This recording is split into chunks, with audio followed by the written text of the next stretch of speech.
In new video obtained by WDRB, we are hearing directly from the former LMPD officer who hit and killed a man in April. She was responding to a call without her lights and sirens on. WDRB's Dalton Godby reveals what she told investigators during an interview months after the accident. Dalton? Officer Alyssa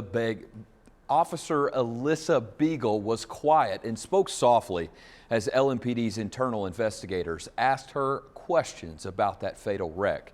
Begel, who resigned from LMPD in the midst of her 30-day suspension, struggled to remember the details.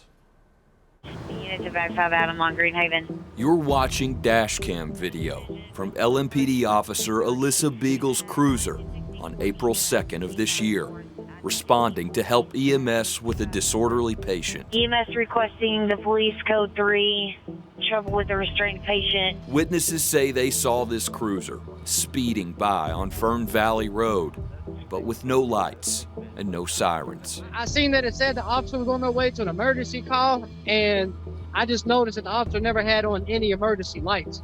Moments later, impact. The LMPD cruiser and a black Cadillac were both mangled in the aftermath of a crash that proved to be deadly.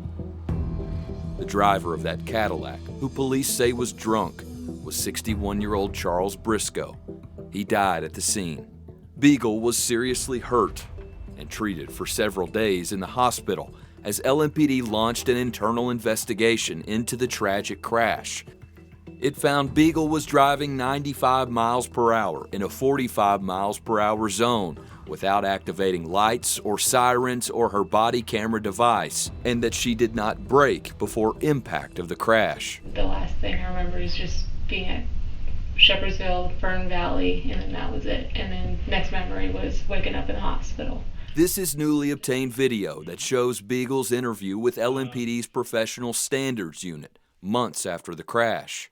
Do you recall responding to this run or advising that you at MetroSafe that you were responding? I can't remember. Begel answers questions quietly as she's asked about responding to the call for service. You can go ahead and hit play whenever you're ready. Investigators play this audio from dispatch. Sorry. I need phone so clear. Was that you? That was me. Okay. Begel confirms it is her, but struggles to remember any details from that night. Is there a reason that if you were responding to this emergency incident, why you would not have your lights and siren in continuous operation? As of right now, just because I don't have any memory of that moment, I don't know. This investigation is what led Chief Paul Humphrey to pass down a 30-day suspension, but Begel resigned before the end of that period. She told WDRB through her attorney that she decided she didn't want to move forward in law enforcement, adding, "Not a day goes by, I wish this never happened." LMPD's Public Integrity Unit, which investigates officers criminally, originally turned its case over to the Commonwealth Attorney's Office, which presented the case to a grand jury. That jury declined to indict Begel on a charge of second-degree manslaughter. Dalton Godby, WDRB News.